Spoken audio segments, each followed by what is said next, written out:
Thank you everyone for joining us. We're going to be talking today about a topic that's basically impacting everyone that does business online and everyone that does digital marketing. We're talking about the death of cookies. We prefer calling it a new way of doing business. We're very lucky to have Elisa Henry, which is Partner National Co-Leader Privacy and Data Protection at BLG. That's correct, Elisa? I said that correctly. And we have Frank, which is Operations and Platform Director at Bloom. So for those who don't know Bloom, we're a digital marketing agency based out of Montreal and Toronto. So just to start, we know that there's 70% of Americans that believe their personal data is less secure now than it was 5 years ago.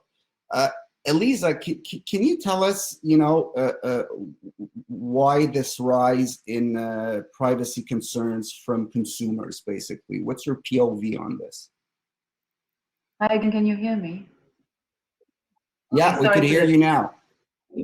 The joys of remote presentation. So I think one of the key reasons why Americans in particular, who are less privacy conscious than us or Europeans, are, in those numbers in terms of concerns, is in large part due to large data breaches that have affected financial institutions and credit reporting agencies like Equifax.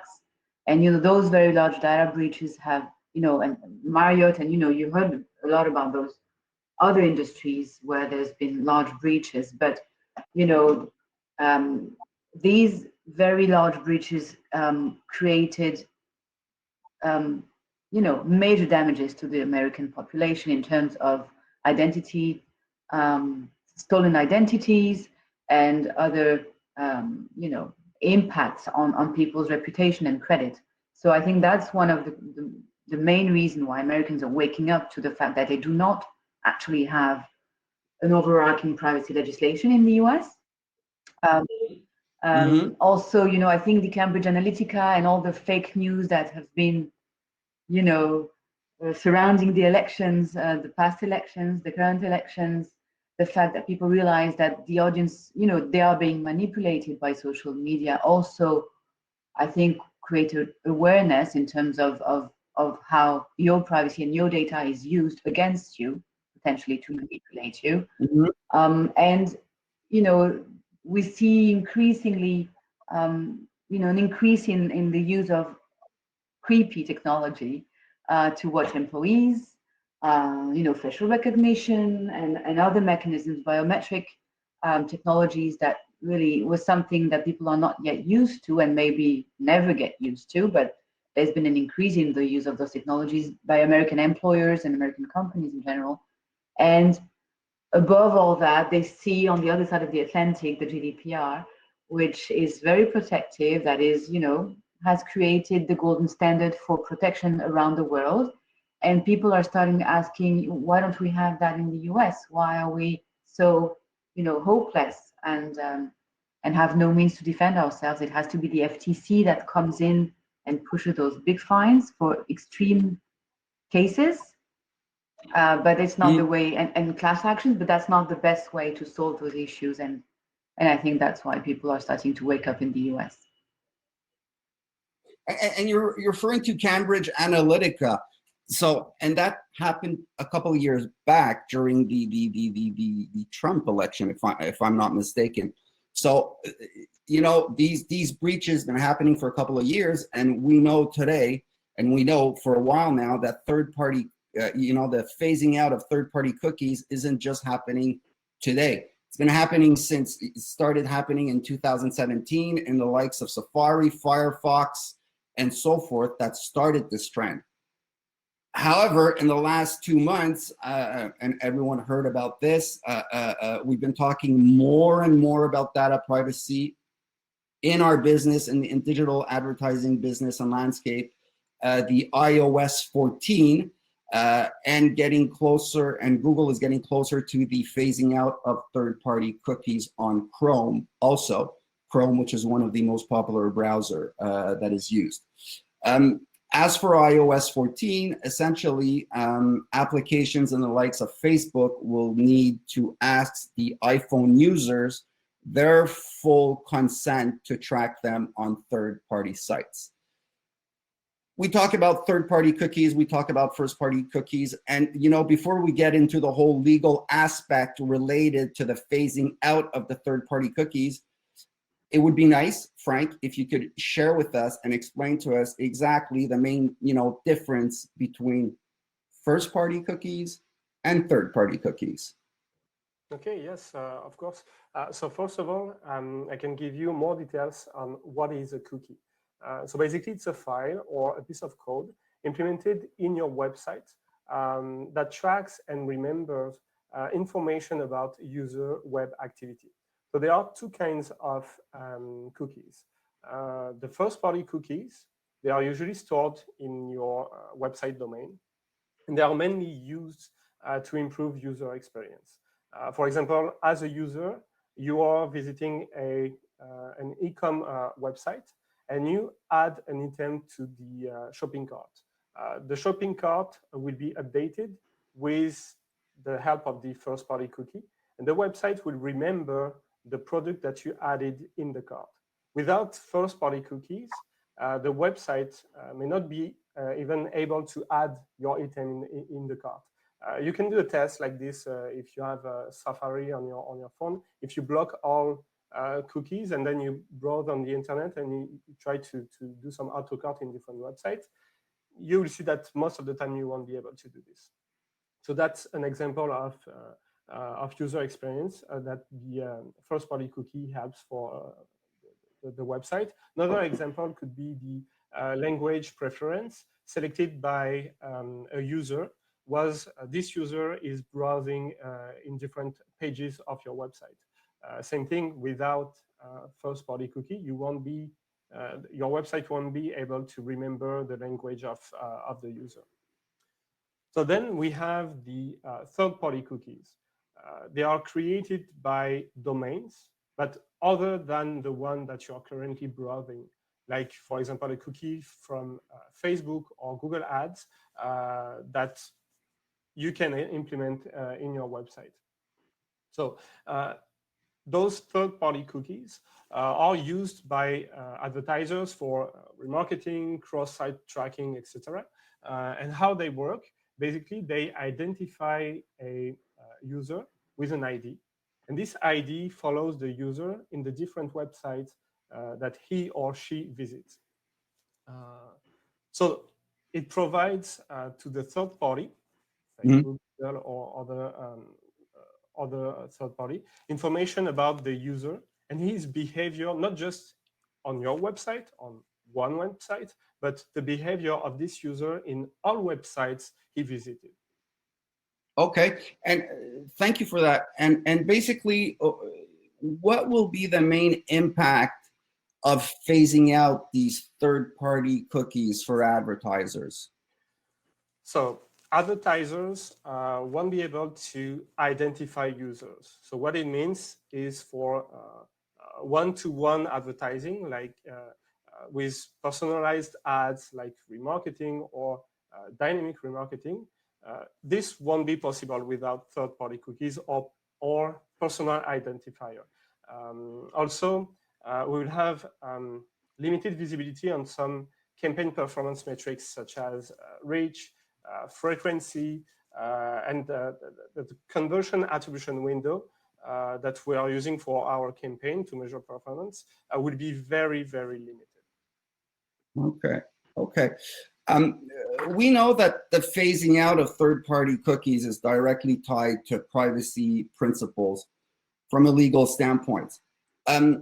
Elisa, can you quickly explain to us what consent and transparency actually means? Yeah.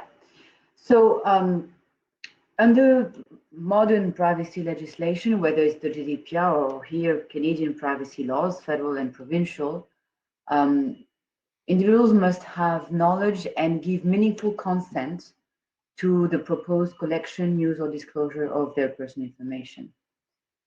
So this consent to be meaningful must be free and informed. In Quebec, we say manifest, free, and enlightened, and given for a specific purpose.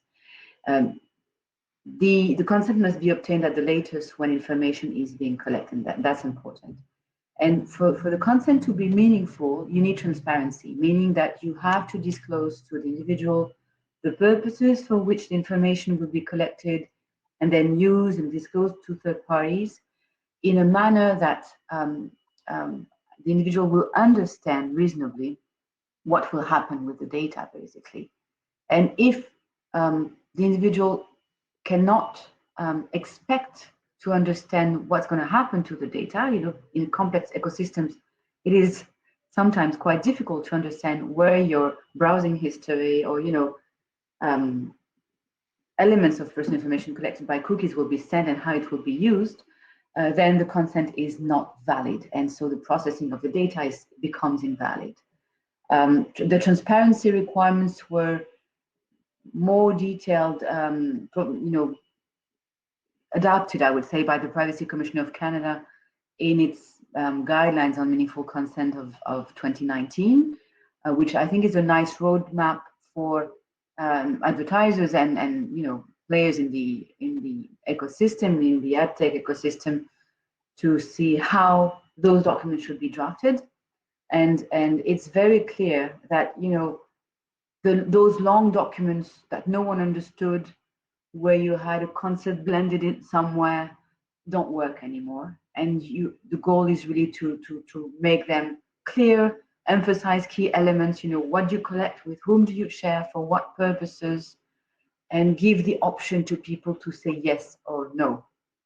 And that we're going to come back to that, because that right to opt out, to say no to proposed use, has a direct impact on the use of third-party cookies, obviously, especially in light of the new legislation that's coming up, both at the provincial and federal level.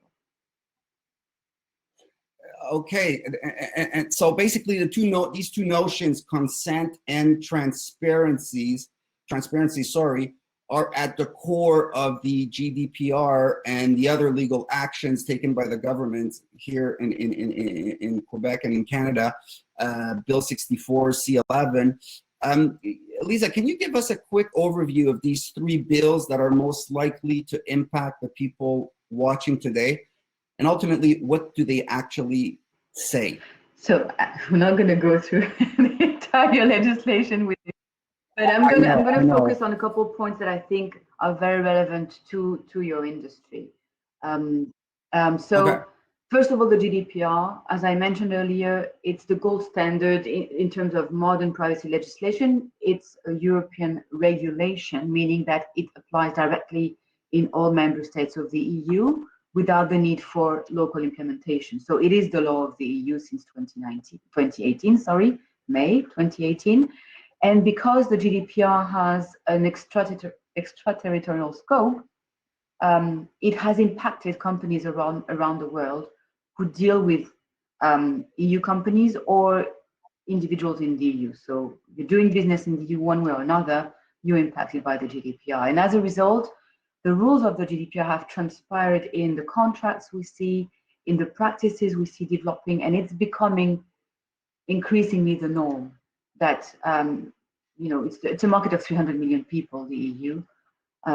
It's a big market, and that, as a consequence, even though you're in the US or you're in Canada, you're dealing with the EU, you abide by GDPR standards increasingly to be able to do business with those companies, because that's what they're going to be asking you to. So as a reaction, I would say, to the GDPR, the Quebec government introduced in June of this year, 2021, so in June of 2020, an update to the private sector privacy legislation in Quebec, which is currently called Bill 64. And a couple notions I want to focus on from Bill 64 is that, in terms of consent, the principle is that you cannot process personal data unless the person has granted consent. So principle of prohibition, and then you can process if you have the consent, which can be implied or expressed. Implied consent is when you're handling data that is not sensitive, and that it's in the reasonable expectations of the individual that you would process the data. So yeah, you just said something interesting. What is sensitive data, and what would be sensitive data in our business? Yeah, which is targeting people. So sensitive data is sensitive information that is sensitive by nature. For instance, health information. So it's my health, that's sensitive, right? This is by definition. If you use it, if you misuse it, you're creating me a big damage. So this is sensitive by nature. You also have information that is sensitive by context.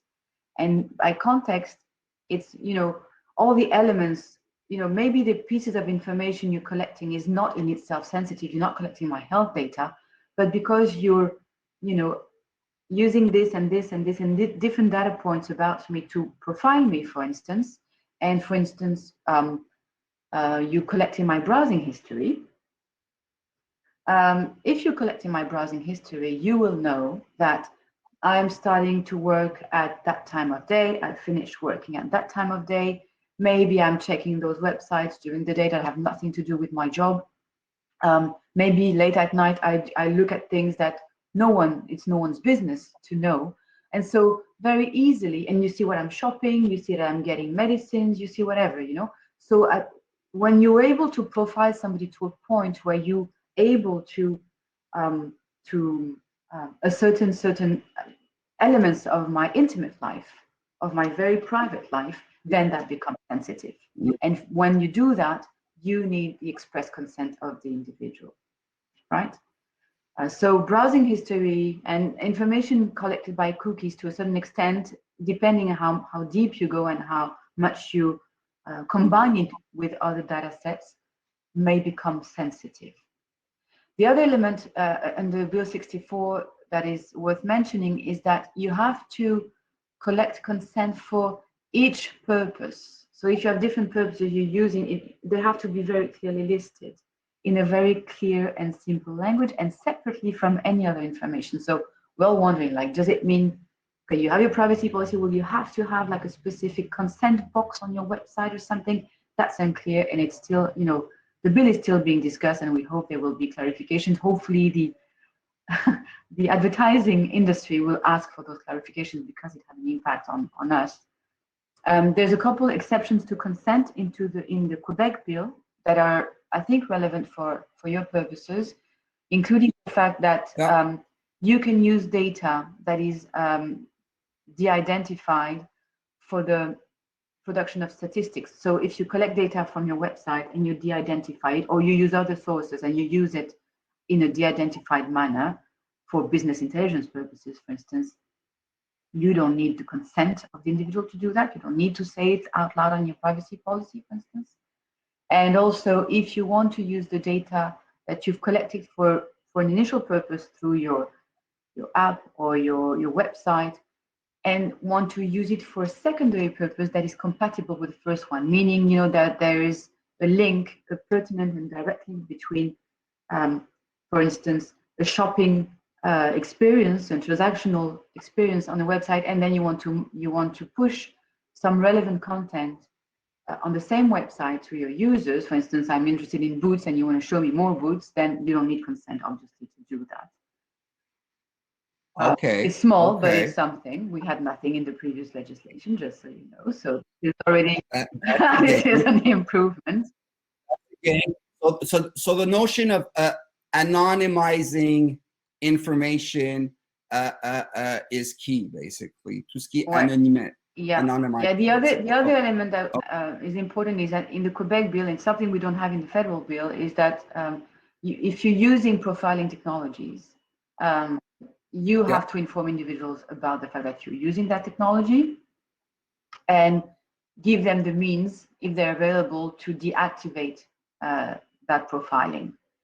It's not clear whether it will be required, but we understand it in the ad context as, you have to be able, you have to give people the right to opt out of your profiling. Basically, that's what it means. So we expect much more transparency from organizations that use analytics and third-party cookies, beacons, and pixels, you know, to track and profile people.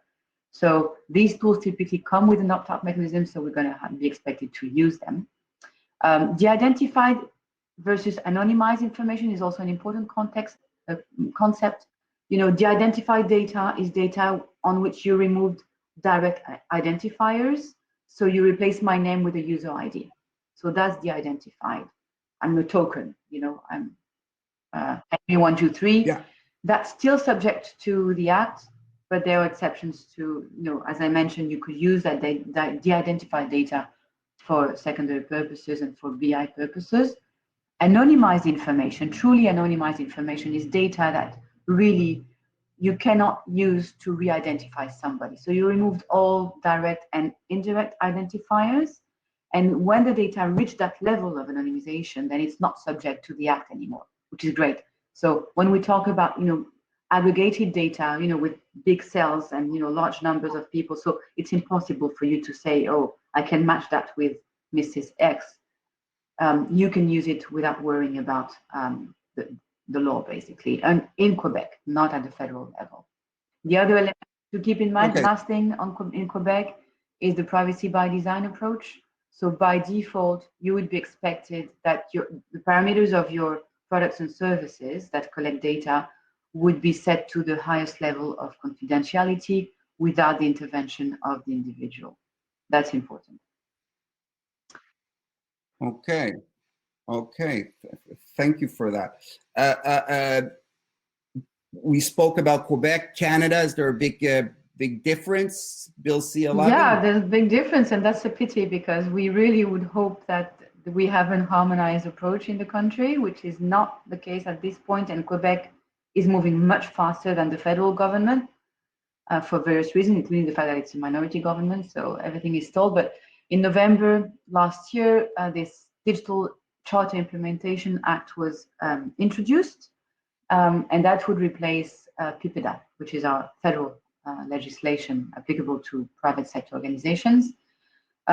Express consent would now be the default standard, and it would be up to the organization to prove that they can rely on implied consent, meaning that, you know, I rely on implied consent of my consumers because the data is not sensitive and because it's reasonable to expect that I'm going to do that with the data. So it's up to the organization to document that you can rely on implied consent.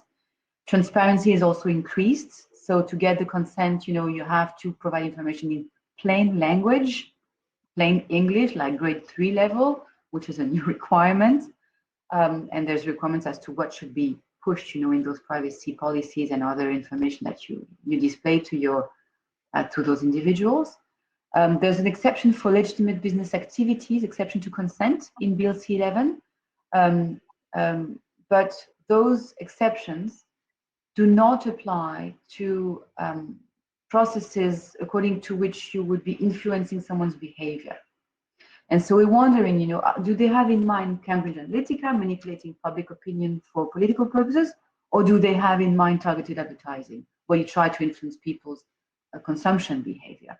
So it's not clear at this point that there would be an exception to consent applicable to the ad tech world, basically. But there will be an exception for use of anonymized data for internal research and development purposes. So the threshold is a bit higher at the federal level. So you have to remove all identifiers basically to be able to use data for analytics purposes.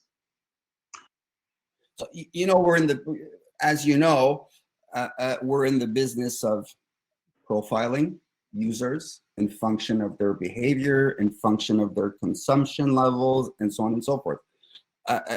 Working with anonymized data to build what we call in our business de-identified personas, working with data that's collected through analytics, and to be able to bâtir des personas finalement. We are compliant at that level if we're not identifying a user in particular. Yes, we are. But the threshold to reach anonymization is high. So, so you know, it has to be so normally it would be using reasonable means, although the new bills don't talk about those reasonable means, but if you have your own data sets that are de-identified, aggregated data, and you mix it with other data points so that at the end of the day, you're able to say, yeah, so she's a woman between that age and that age, and I have those other data points, I'm able to match those partially de-identified data sets with identifiable data, then we're really on, it's a very thin line to navigate. But when you get information about your consumers, your users from a third party in an aggregated format, in an anonymized format, then you're good. So that, I think the result, and we're going to discuss this in more details, but the result of those, consent and transparency, increased requirements, and privacy by design requirements is that you will center on the users for which you have an interaction, a direct interaction, for which you have consent.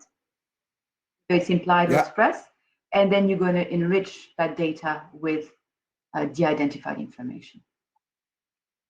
Okay. Thank you so much for that. So we saw basically the different legislations that the government is putting in place, that has been put in place and being enforced. What about big techs? We've seen in the last few months a big technology rolling out their own solution to the phasing out of third-party cookies.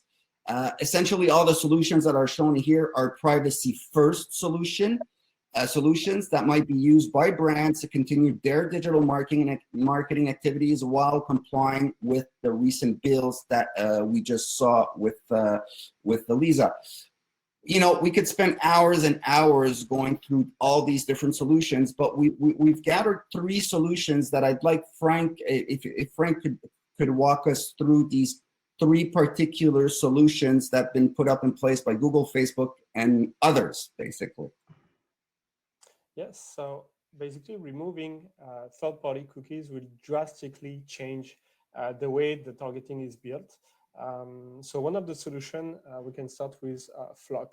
So Flock, or Federated Learning of Cohorts, is developed by Google, and is one of the solutions that will allow advertisers to effectively target users based on interest. So Flock will take in consideration URL, content, and other factors of web pages visited by users. So the collected data would stay in the user device and will be kept local on the Chrome browser directly. It will feed the machine learning, and it will create cohorts of thousands of users with similar interests. So why thousands of users for cohorts? It's mainly because in the cohort, you should have, the cohort should be large and general enough to ensure that they don't identify or track specific users. So the Flock will be available for advertisers this spring. And Google has shared that we can expect to see at least 95% of the conversions per dollar spent when we compare this Flock with the cookie-based advertising. So that's one of the solutions. We have also on the Facebook side a few solutions that are available already to continue to measure campaign performance. So we have the aggregated event measurement that is designed to help advertisers measure campaign performance in a way that would not send user personal information and is consistent with consumer privacy. We have also for Facebook, again, the conversion API. That is what is explained on this slide. The conversion API is basically like a third-party cookie workaround that allows you to continue to get conversion data. Okay. And I think we have a third one. Yes. So we have also, we can talk about the SK ad network. So you've probably heard about the ATT framework. So it's the Apple's App Tracking Transparency framework. This feature will be part of the next update of iOS 14. And it will require apps to request permissions from users before tracking them with the IDFA across the apps and websites. So IDFA, what it is, it's the identifier for advertiser, used basically to track users' activity across different apps. So it works similarly as a third-party cookie because it gives like an ID to the user, but it's mainly for a mobile app. So in the next iOS 14 update, if a user opt out to IDFA tracking, advertisers won't be able to measure app download and in-app conversions. So, but 2 years ago, Apple introduced a new API called SK Ad Network. And it is an aggregated method for measuring attribution of mobile campaign for iOS apps. So completely independent of the device's IDFA, it will preserve user privacy and allows as well mobile app install attribution. So that's the three main solutions that are currently available or will be available soon. Okay, thank you so much, Frank. Aliza, I'm tempted to ask you, are these compliant? But I'll just ask you what your thoughts are on these three solutions that were just presented to us. I didn't study the entire solutions, and I don't know the details exactly how these work, but in a couple of thoughts, if users cannot be identified, then under Quebec law, the entire processing is out of the scope of the law, so we don't have to worry about it. And under the Canadian legislation, then you can use it for internal research and development purposes, use it for statistics purposes, so you can enrich your data with the identified information. If the data is merely de-identified, pseudonymized, so you replace, I think it was in the flock, or in the second one, the user ID, you replace the identifier with a token identifier, and you're still subject to privacy legislation, whether it's here or in the EU, that's the same thing. So I think the key, if you are using those technologies, then that rely on de-identified, what we call pseudonymized data, so partially anonymized, be very transparent. Transparency is key. So the level of transparency that will be on your website, where you put those cookies and those trackers, and what will be on those platforms will be key. So the practices have to be very clearly explained. Rely on express consent. So by default, if you're tracking browsing history, if you do handle sensitive information, by default you don't track, and people will have to opt in. If you only track non-sensitive information, that you could rely on opt out. So by default, under Quebec law, that's going to be a bit trickier, but you could potentially rely on implied consent and just ask people to opt out if they don't want to be tracked anymore, profiled anymore. In Quebec also, you'll be able to use that data for secondary purposes, which are compatible with the initial ones. So if you've been getting that data as part of an app experience about someone using your app, and then you want to push certain content to that person that is related to what your app does, then you will not need additional consent. So we will come back to the same concept, transparency, consent, and privacy by design. That applies to all these solutions. But as long as you're talking about de-identified data, you're significantly reducing your risk level. So it's all about risk management. It is risk management, because there's no clear, can we say 100% that those solutions are truly anonymized? I don't know. At this point, we don't see the algorithm. We don't know to what extent we could not re-identify. But if it's reasonable to expect that we cannot identify individuals, then our risk level goes down significantly. Okay, thank you so much. So basically, there's a couple of things we could recommend brands to look into to basically embrace this new privacy-first digital marketing way of doing things, which becomes at one point, I could say, practically a competitive advantage. First off, brands really need to understand that data privacy should be one of their priorities in the years to come.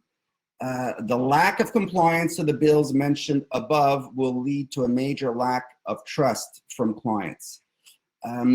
Credibility is going to be part of these 7 factors that influence users' experience online. Usefulness, usable, findable, credible, desirable, accessible, valuable.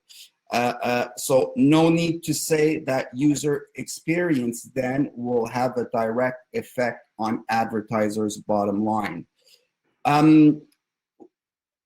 We mentioned before risk management.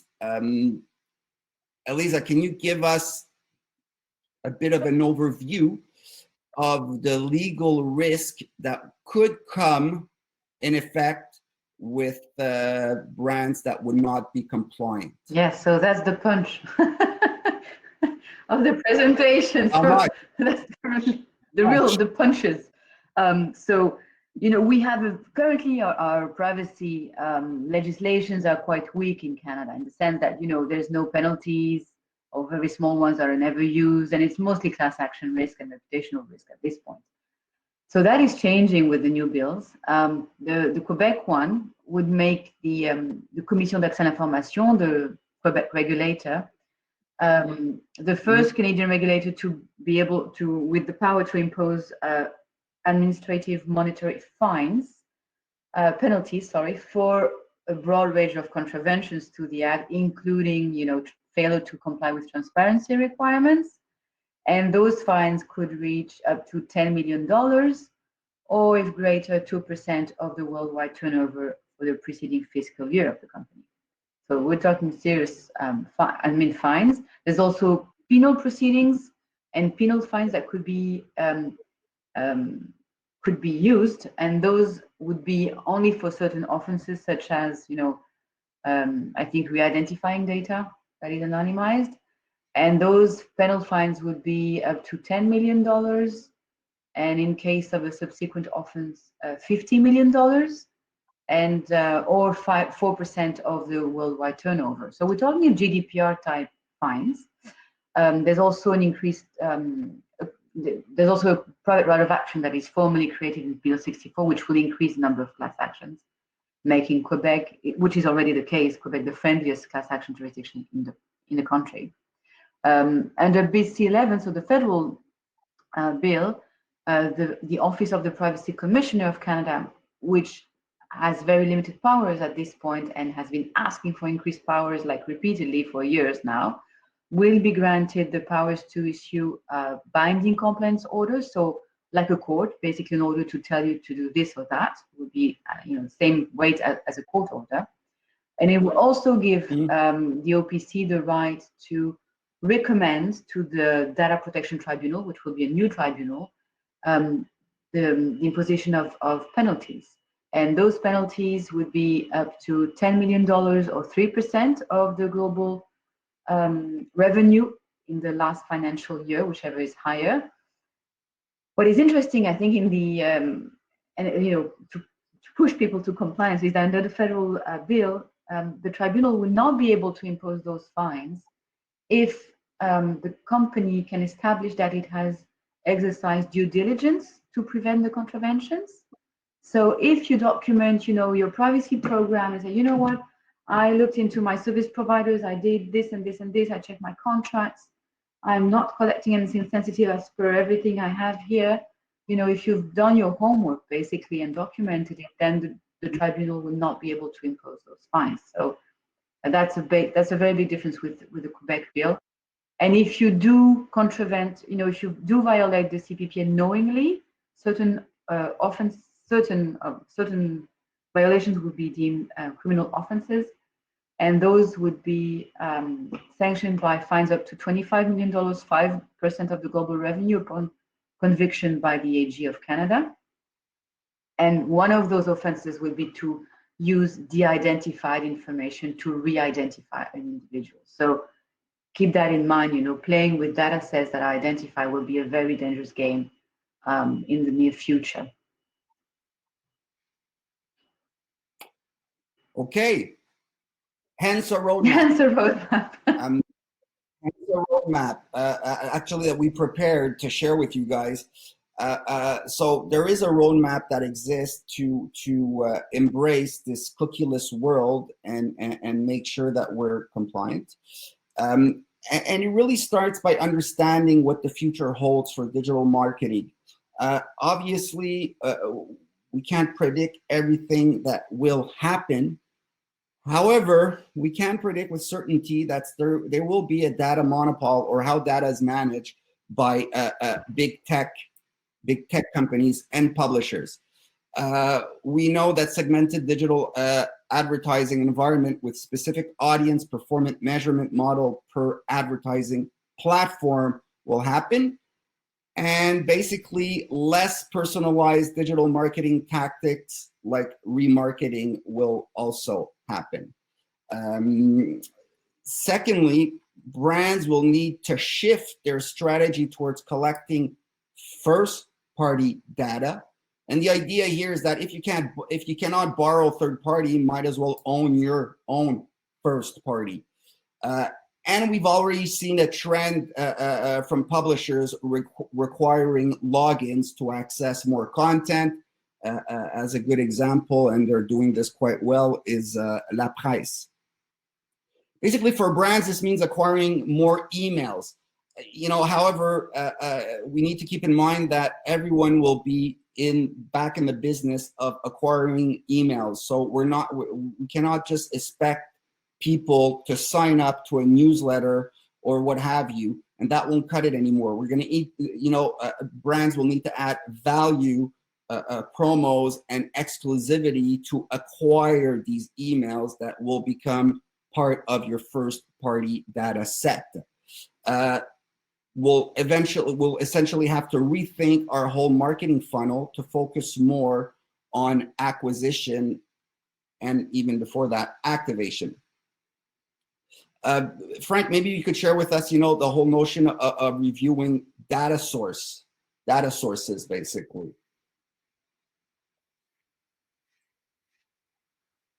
To identify what are the sources of their data, and also some of the effort and source of data would be similar to what we had in traditional marketing, because we will be able, as we will have limitation in certain area to get data related to the users, we may go back to qualitative data, quantitative analysis, or other kind of similar research like this. And the big difference that we will have compared to what we had in the past is the great addition with AI and machine learning. So from sample of data, we will be able to make better predictions, basically. So that's the big difference compared to what we had in the past. And I see here loyalty programs are kicking in again. The loyalty programs are going to become key again for acquiring this first party data, basically. Of the strategy that the brands will put in place, mainly because those data will be the first party data, so the brand will be able to use those data to advertise after. Okay. Another essential action that brands need to take is to make a complete audit of their tech ecosystem. From the cookies that they use in their website, to the CRM that they use, DMPs they have, etc. So the audit should answer the following questions. First, what are your data sources? Second of all, what are the technical capabilities and limitation of the tech tools that you are currently using? And then how do you activate those data? So the goal is to identify and to understand your needs, basically. So owning and activating data is essential for your business.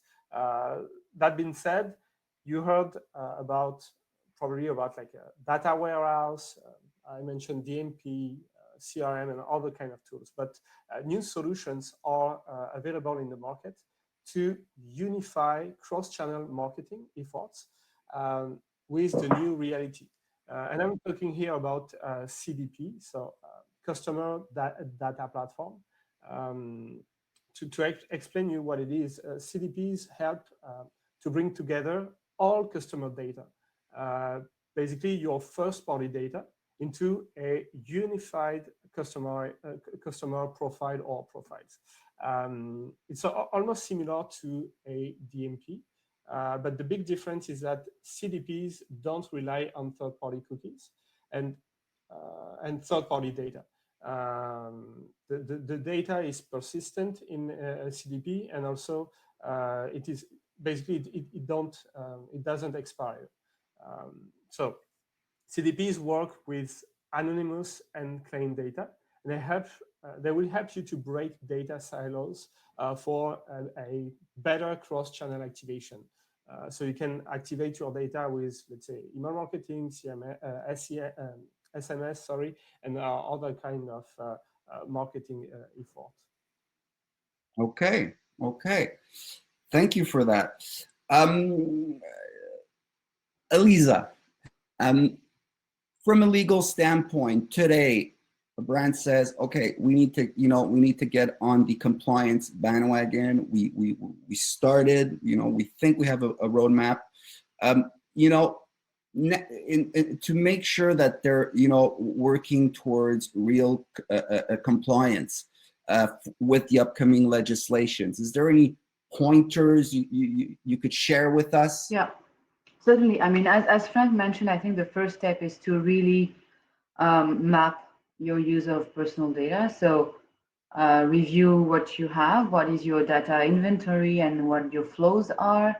How do you use cookies and trackers? So have a good, documented understanding of your handling, how you collect, use, and disclose personal information.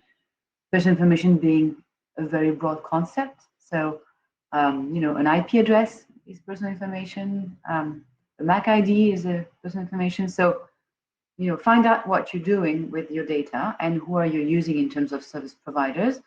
I would also say review your agreements with your service providers, whether they're ad networks, agencies, other third parties, social media platforms, to make sure that, they cannot use or share the data of your users or clients with third parties in an identifiable manner. So make sure there's restrictions associated with how they can use the data you're sending them email addresses for a Facebook campaign. What can they do, cannot do with it? So don't reuse my users' data in an identifiable format. Make sure also, if you're receiving data from third parties, make sure, and it's in de-identified or identifiable, not truly anonymized. If you can still re-identify people, make sure that that third party has obtained meaningful consent to do so, to give you the data, and that there's a rep and warranty in your agreement saying that, I got consent and you can do that with the data. This is the scope in which you can use the data because I got proper consent for it. I would also suggest strongly that you review your privacy policy, your external facing privacy policy, the one you show to your users and your customers, to ensure that you're sufficiently transparent about your use of cookies and other tracking mechanisms and profiling, etc. So make sure it's in plain language and very transparent. If ideally you would have a separate cookie policy that is easily to update, because the cookie policy only deals with cookies and trackers, while the privacy policy deals with everything else. So review that document or create one if you don't have one. And if you use and share data in identifiable form or de-identified, not truly anonymized form for marketing purposes, I think now, given what we see in terms of push for consent and express consent, the safest approach would be to use a consent tool, a cookie consent tool, whether it's a banner or another type of little thing on your screen somewhere on your app, whereby, or in the settings, whereby people can opt in, opt out of those various technologies, basically. Okay, okay. Thank you so much. Thank you. Just a quick wrap up. We saw a lot of material today. What we saw was there's a huge rise in privacy concerns. We know that legislations are happening now. Cookies are eroding and will disappear within the coming year. Personalized digital marketing tactics will be less personalized.